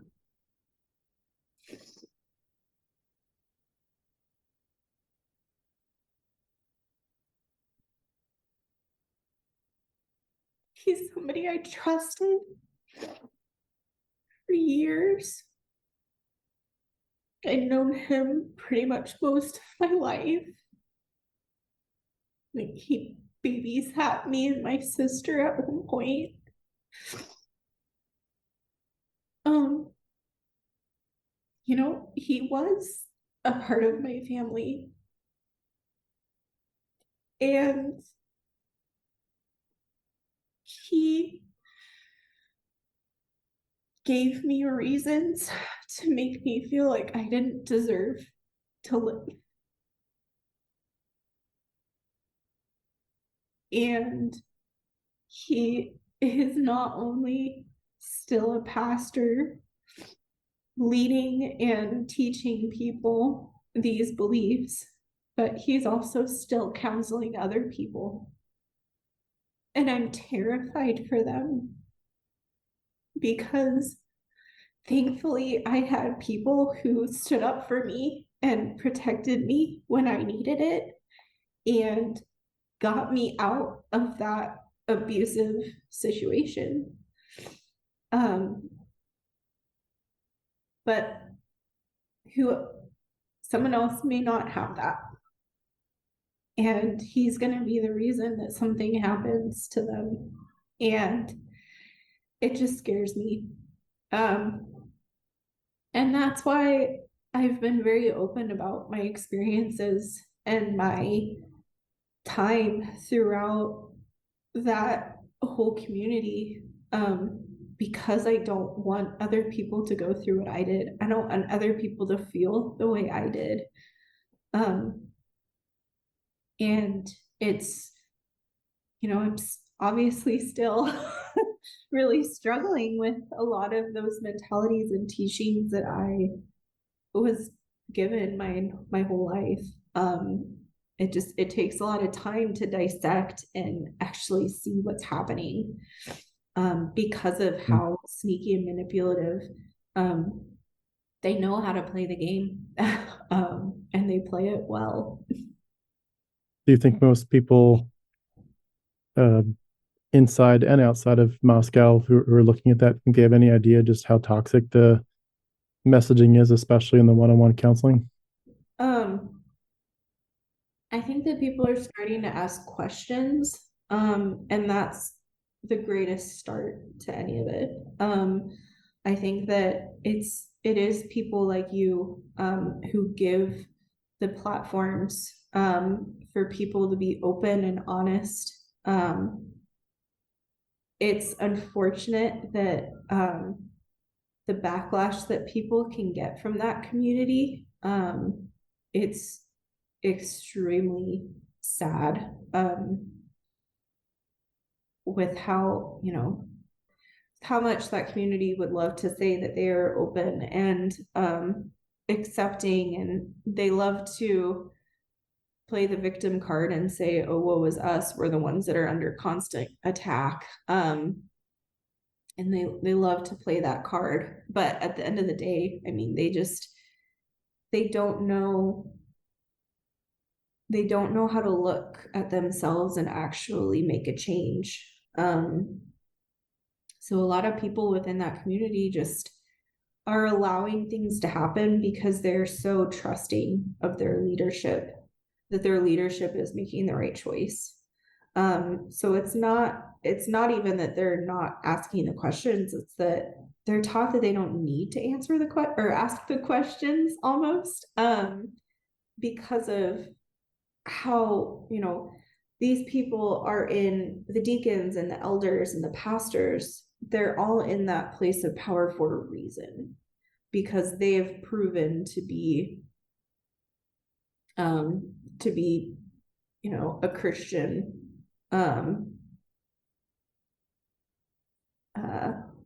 role model, excuse me. So they, there's, this is a Christian role model. This is someone who has, taught their family the way, and they're all following the ways of Christ. And so we need to be more like them. And that's why they're an elder. So it's all these people, we should be able to trust that they're making the right decisions. So it's like, ask the questions, but just know that we're doing everything right. Essentially. With the attacks that they levied against you for your simply doing some different things and thinking different things and making different choices than they wanted you to make, or that they would have made, it sounds like a lot of it was leaving you feeling very worthless. If you don't mind my asking, did you ever get tempted to consider ending your life as a result of this? Absolutely. I was, through even high school, self-harm was something that was always on my mind. It was just something that it didn't even need to be taught as an option. It's one of those things where after leaving high school, realizing how many people struggle with it, and the extent that people go to, for me, I think the thing that held me back from actually going through a self-harm was the lack of knowledge. Thankfully, I was so sheltered that I didn't know that there were forms of it that I could use, but it was just something that was always in my mind of like, I could do this, but there was never a plan of like, because I didn't know the hows. I had the shelter of, I didn't know that it was an actual practice that people did, until much later. And I realized, oh, like if I had had the knowledge, if I had had like the opportunity, things could have been very different, but I just didn't know. So there are some blessings to being as sheltered as I was. But it did turn into, after Toby, and I ended up moving to be with my then boyfriend. He turned very abusive shortly after I moved there, and threatened my life many times, to the point where I thought that it was meant to be with us, because he was going to be the one strong enough to do what I couldn't do myself. That the abuse was necessary. It was everything that I deserved, because I had left the church, because I had moved, because I had turned away from the community. He was the start of what I deserved. And so when it did get to the point of him threatening my life, it was, please do, like, just end it. Because he actually started adopting some of the things that Toby would say to me, because I had told him some of the things that Toby had said to me. And so he started using those against me. So it was both of my worlds telling me that I was never enough, and I would always never be enough. So it was just this constant thing in my head. So it wasn't just the community and the counseling and that brought me to that point. It was also my boyfriend at the time, but it was definitely there. It was something that I wanted. And I got to that point because of the treatment, because of how little I felt I was worth to the world. How did you, I know it's not the main topic of our discussion, but how, just to finish up that part of the story, how did you move on from that relationship? I ended up, because of the abuse, he was very controlling, and I didn't leave the town very often. And there was just a weekend where I visited Moscow and saw some of my friends, and it was just a click moment of I was actually deserving.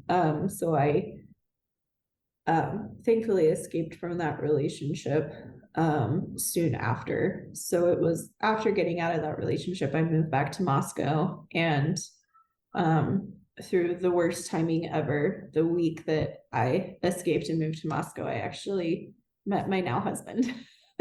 So it was great timing for him to take on a whole bunch of church stuff and all from the get-go. But Was he from the Moscow or the Christchurch background as well? no. So he had lived in Moscow for I think 6 years at that point. He had moved from Boise to Moscow to go to the University of Idaho, and he didn't really know a whole bunch about the Christchurch community. He knew it existed, and he knew some people from that community, but he didn't really know a whole lot of what was going on. He just always had a bad feeling about it. There was always a mistrust of the people that he couldn't really explain. And then it was after he met me, it was like a whole eye-opening thing of like, well, there's a reason that I would have a really bad feeling about those people. So It sounds, without you saying too much, it sounds like he treats you right. oh, absolutely. I would not be where I am today without my husband. He has been incredible, and he's been so helpful in being able to pinpoint things that I still have issues or harmful teachings from growing up. It's when I was getting, I think, my second tattoo, I was just in a constant panic of like, are you sure this is okay? Like, do you like this? Are you okay with this? He's like, I don't care. Like, it is your body. And it was just this huge eye-opening thing where it was like, I can do what I want, and you don't care. And it was just because not only were tattoos sinful because you are destroying God's vision or image, but as a woman especially, you are doing something permanently to your body that is not your own. Your body is your husband's. And even, when I was younger and obviously not married, it was your future husband. What if you get a tattoo on your body that your future husband doesn't like? That's going to create marital issues because you are not going to be what your husband needs you to be as a wife. And so it's just this, so there's some things that I still, some thoughts or some phrases that I'll say that he'll be like, what? No. And it's just because that's, when that's all I knew for 16 years, and then finally started seeing the world after 16, it's just there's so many things that you just have no idea how screwed up your vision is until somebody opens your eyes. So he's been very patient and helpful in helping me discover the things that I need to retrain and relearn about myself. That's awesome. Well, from I know he's not in the interview, but from a distance, please tell us we're applauding him. That's wonderful. It reminds me too. The messaging that you're talking about is just so critical. I talk with my kids about body autonomy as well as thought autonomy a lot, and I'm sure it's on your mind a lot too. But the idea of telling kids, like for example, if you get asked, do you want a hug from someone, you're allowed to say no. It's your body, your choice. And the idea as well with thought autonomy to carry it over to say, if you want to believe like daddy, you want to believe like mom, you want to believe like this, you can, but you don't have to. And there's no threat. There's no threat of hell. There's no threat of you must be like us. And I literally tell them, I'll say, who gets to decide what you believe? And they'll say, we do. And I'll say, who has the power over your mind? I do. And they really get it. And I do this thing to them where I'll pretend there's like a bubble around their head. And I'll say, I'm going to pretend that I want to change your mind. And I'm going to pretend that I think I can do it. And you get to push me back. And I'll say like 6 inches out from your face, there's a bubble. And I'll say, you have to believe like I do. And they'll say, no, I don't. You have to think like I do. No, you don't. I don't. And we practice that and they love it. But they get that sense. I mean, it's so transformative. I know I'm oversimplifying it. There's a lot of areas that this needs to be fleshed out in, but just to start somewhere and say, give your kids the freedom to think for themselves, to be who they are and to explore. And if I could, I did want to, I feel overwhelmed by what you shared. And I have a couple things I wanted to say. Yeah. Number one, Doug Wilson and his group, they have affected so many people so incredibly negatively. You very directly, in my life, indirectly, but my loved ones who are stuck in this stuff, who do actively listen to Toby Sumpter.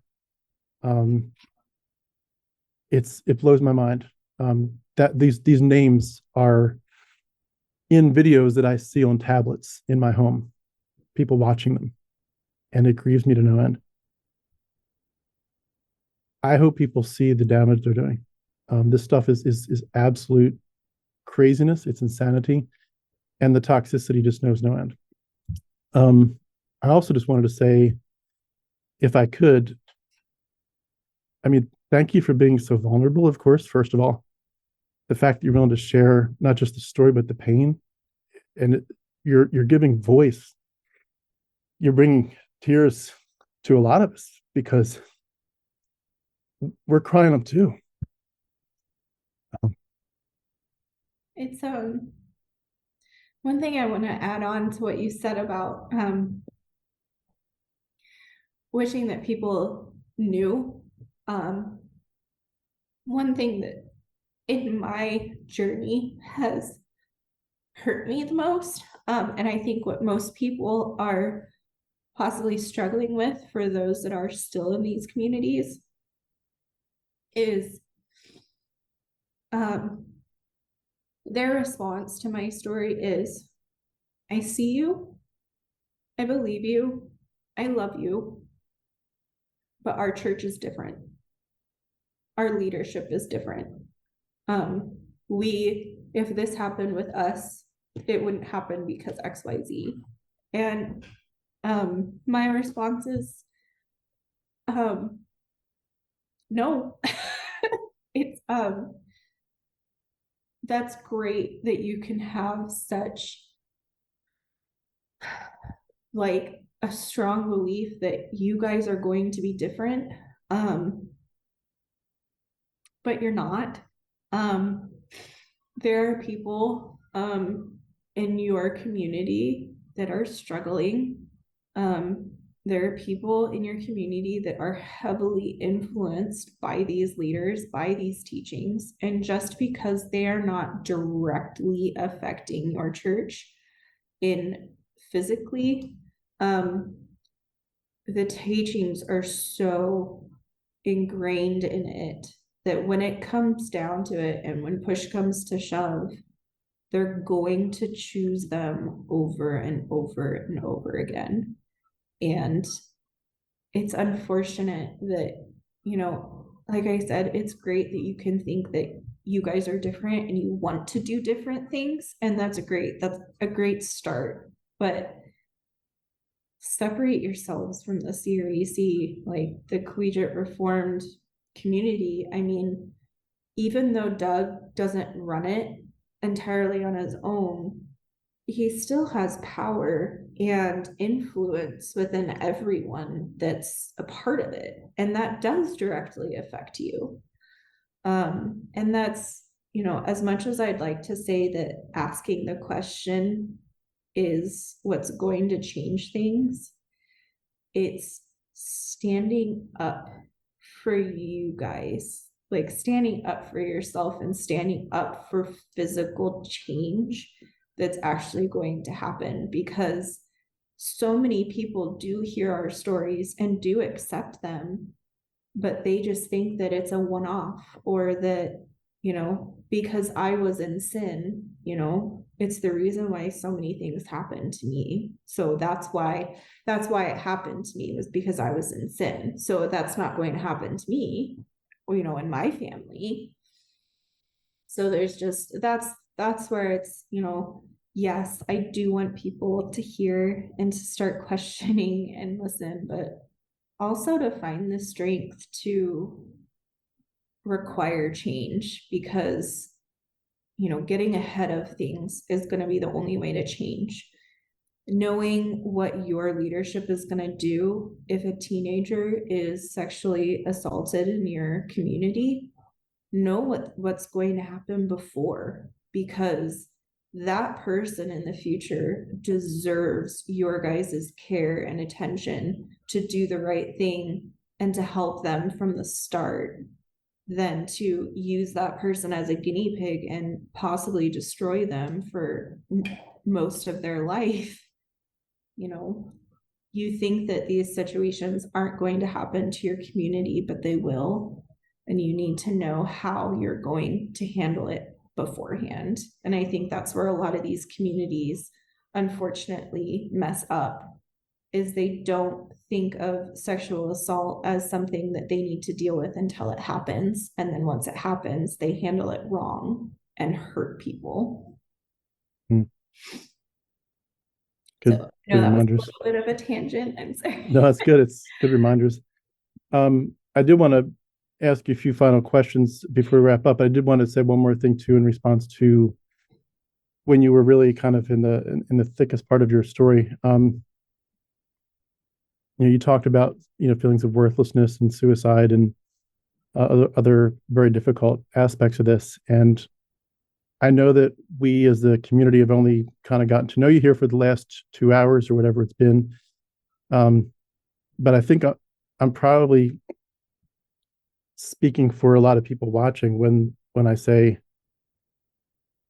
what they did to you was obviously wrong. Let's start there. But your heart is absolutely beautiful, and your life is just so precious, and you have made some of the hardest choices, but you've been so strong, and you've taken your voice back. You had no voice and you took it back. You rediscovered your identity. And in the biggest picture, from my platform's perspective, you escaped mythology. This stuff, you've never been a sinner. And they keep preaching this, and they can preach it all they want. Sin isn't a thing. It's not real. This whole thing is mythology, and they're ruining people's lives with it, whether they want to look at it from Doug Wilson's perspective or a more progressive perspective. They're calling you sinners who deserve God's judgment, and it's never been true. It's got nothing to do with reality. And in the midst of you discovering who you are and claiming your life back, they punish you for that. It's one of the most disgusting things. And I hope I'm representing our viewers correctly in saying your heart is so beautiful and your choices are amazing, and we appreciate what you did. And And it sounds like you did a lot of it alone. And you're not alone. We stand with you. We stand with you. Thank you. I really appreciate you saying that. Thank you. Because it is hard. It is. I do want to ask, how is life going now? How are you doing now? When we first moved, it was instant relief. You know, obviously it was really hard to watch my hometown, disappear in the rearview mirror. But what I've found since moving is being able to discover more of my story, and being able to realize that it is in the past now, making the active choices to not have it run my life. There are still some things that it does still affect me. For instance, I wasn't able to go to my niece's wedding because Toby Sumpter was there. Just knowing that, I missed something so important to me because of him. It's just that it does bring up things still. But being able to actively say no, like, that is a part of my past. The physical distance has helped me be able to get to that point. Unfortunately, there was a lot of realization of, because my family is still deeply involved with the CREC, and those beliefs. Unfortunately, I specifically have had to eliminate most contact with my family. No, just because they were starting to become a trigger of a community that I still couldn't escape. And so until I've done some more healing on myself and just being stronger in myself and not having that community affect me as much, we have distanced ourselves from my family, which has been a very, very difficult decision and path to be on.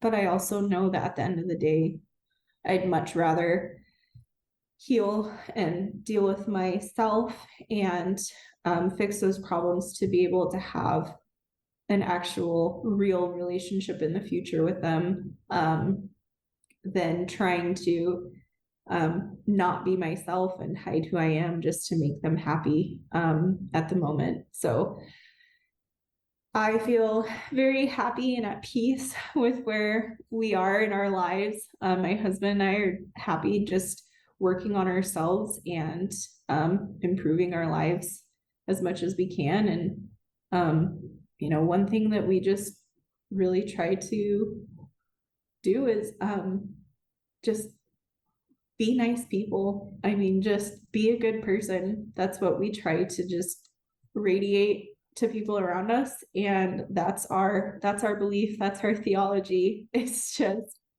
be a good person to those around us. And we've been really happy here. And to not think that all of your good kindness is as good as a filthy rag. Yeah. According to the Bible. Do you get the sense that anyone in that community really does know that this Jesus stuff is mythology and that they're just in it for the cultural, like they just like this? I mean, I know a lot of it is it's not necessarily white supremacist at all, but it's very much a whitewashed community, from what I can tell, and it's very hyper traditional, hyper patriarchal. Obviously, for the people that are afraid of different sexualities than heterosexuality, it's very, very comfortable to be able to have a bunch of people around you that say, "Yeah, you're right. Everyone else is wrong, and let's just insulate ourselves." Do you think some of them like it for the culture? Do you think there's some people that know this actually is mythology, or do you think they're all just, no, we really think this is real? Jesus is absolutely real, and Yahweh's real, and all that. I'd say within the Moscow community, I would say it's very highly unlikely. With Series C in general throughout the US, because it is spread through the US. I mean, we chose this spot and we actually went onto the Series C website, and you can type in where there are churches throughout the US, and there was not a single one in our state. And we said, yes, this is our state. So it's one of those things where it's just, obviously not every church is in the Series C is going to be 100% the same. So I think that the hub, Moscow, Christchurch, I really think that all of them truly wholeheartedly believe. I don't see a single person in that community only being a part of it for just the community aspect. Like they really believe it's all real. Yeah. I know that's an aside a bit from our discussion, and it's taken it a little bit back to my platform, but I really feel so brokenhearted for the people that don't get told there's more to this. And you don't have to be part of Christchurch to have said that. I went to a much more liberal, comparatively, Bible college and so forth, but to not be told that there weren't four gospels, there were like 60 of them, and there were probably originally hundreds of them, and that I'm coming out with a project hopefully this summer to finish up. I'm cleaning it up, but proving that the New Testament quotes the book of Enoch over 200 times, not twice, but over 200. And it references and copies and quotes from Homer's Odyssey dozens of times, and it's just endless. The stuff where this stuff is clearly copying, and the mythology. I mentioned my kids. I love to share with them the stories where it's copied from. Where I'll say, "Did you know that a long time before Jesus, there was a guy named Hermes, and he had golden slippers, and he could walk on water and help people?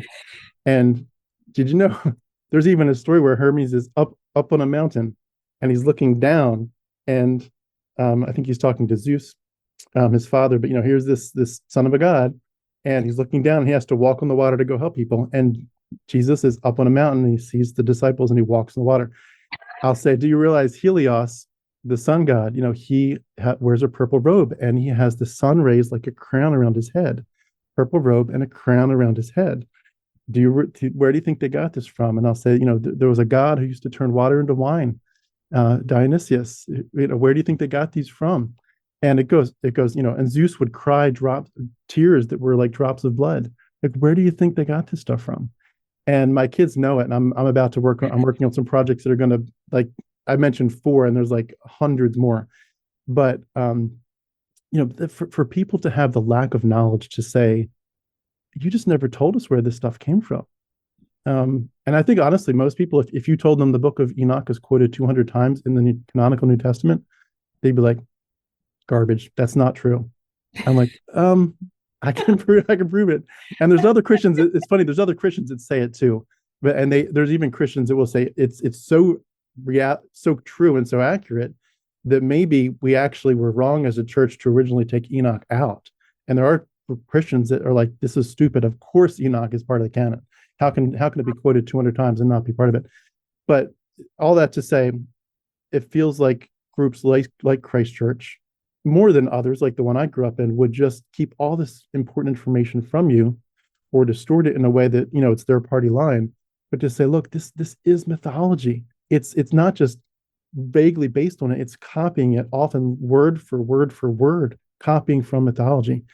And it just breaks my heart that people don't know there's not just a different version of Christianity that they could experience, but there's a different life that you can experience that's completely different from what you've been told.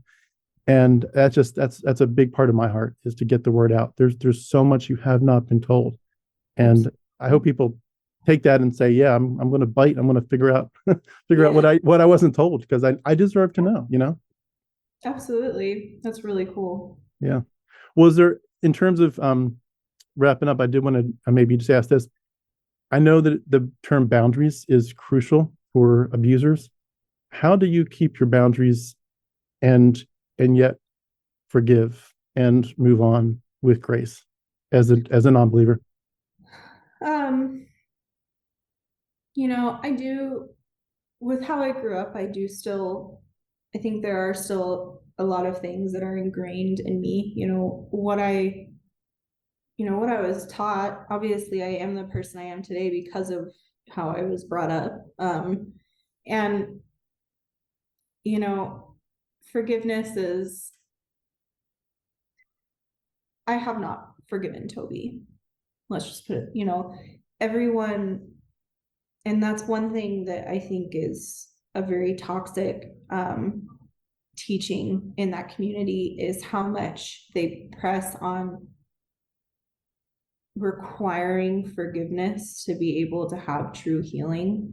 And I'm very much the opposite of, how can you have true forgiveness without experiencing true healing to have that be legitimate? I'm not going to say I forgive you and then work through my healing, because what good does that do? It checks the box of God told me to do it, so I'm good. But for me, everyone has their own personal journeys. Everyone makes their own personal decisions to hold on to what they want to and what they don't want to. I don't hold on to the mistreatment and abuse that I experienced through that community. I'm working through it and healing and dropping off the parts that I've come to terms with and healed from. Me being, a lot of the stuff that I was taught through high school and the judgments that I experienced then, I'm able to forgive a lot of that and let that go, because I know a lot of people were treating me and talking to me the way they were because that's the way the community was. It's not necessarily their fault. It's the community manipulating them to act and talk in a certain way. So realizing that, some of these people are hurting others and just really have no idea how much they're hurting others. But it's the people like Toby who has known how much he's hurt me and affected me, and has refused to accept that how he treated me was wrong. He does not believe that how he talked to me and what he said to me was wrong. He stands by it. It's something that he believes. It's his teachings. It's what he lives by. So it's that kind of stuff that is, if you are deliberately hurtful, that's a lot more of a healing that I need to work through and process for me to be able to work towards forgiveness. It's something that I want in my life because I don't want to hold on to that forever, but I think that just being outside of religion doesn't mean that I still don't have, like, covering with love is, I really do try to hold on to that, because, that's not just a religious thing, they'll like to hold it and call it their own, but, covering things with love, everyone can decide to do that. And holding on to things and not forgiving, it's only hurtful for yourself. And so every person is on their own path and their own journey of healing and letting go and having forgiveness. But it doesn't need to be an instant overnight thing. It can take years. And it's going to take years for me, and I'm okay with that, because I know that eventually it will not affect me the way it affects me now. I will be able to eventually forgive him one day. But it's not going to happen anytime soon, because I still have a lot of healing and personal work to get through before I can get there. Well said. And it's so much different too when you're not trying to, I think they would say something like, to preserve the unity of the church, like that, when that's no longer your core value. It's like you can actually deal with things for real. And I know you probably got to go soon because of your kids, and my kids will be home soon too. But I do want to ask is maybe a final parting thought. What would you say, one or two words of advice to people leaving high controlling cults, especially women leaving high controlling cults? What advice would you give if you could say one or two words, and we'll wrap up there. Um, there's no way to make it less painful. I tried to hold on to things and try to live both worlds, thinking that it would make things less painful. But I knew I needed to leave. I knew I needed to escape, and trying to make it hurt less only made it hurt more, unfortunately. So know that it's going to hurt, and that is part of the experience, it's part of the journey. But the freedom and weight that the relief is more than anything I can ever explain. I mean, one thing that I was taught my whole life with being at Christ Church was, they love to say that when you repent and come to Christ, you feel a weight, that all the burden is off because Christ takes that burden away. And I always felt heavy. I always felt bogged down. I never felt that relief until I left the church, and I really did release all of my sins and all of everything that was making me feel like I was a bad person and I wasn't worthy. Everything that I let go, and I actually did feel that relief for the first time. And it was after I left. Isn't that amazing? That's just so cool. They were right. It does feel great, but it's not what you expect. I escaped Christianity about not quite 4 years ago, about 3.5 years ago. And I literally had more peace in the first week, maybe even the first day, than I had in 40 years as a Christian. It's absolutely true. And it wasn't because I wanted to sin, or I didn't want to bow my knee, or I was trying to fight a pastor, anything. It was just like I just won the lottery. I hit reality. This stuff isn't real. You have a whole life ahead of you, and like you finally get to decide how you're going to live it without any of these bizarre mythological constraints. And it's like I felt like, and I know people struggle with deconversion where they're sometimes very depressed because they're like, I thought I was going to live forever, and this and that. And I definitely get that. I'm not oblivious to that at all. And there's parts of it that still bite. But in the big picture, I'm like, I could have gone to my grave thinking this stuff was all real and spreading it toxically to other people. And I get to at least redeem some of that time. And I'm grateful for that. So it's amazing though, the difference. I'm like, who'd have ever thought that leaving Christ would give you more peace than being with Christ?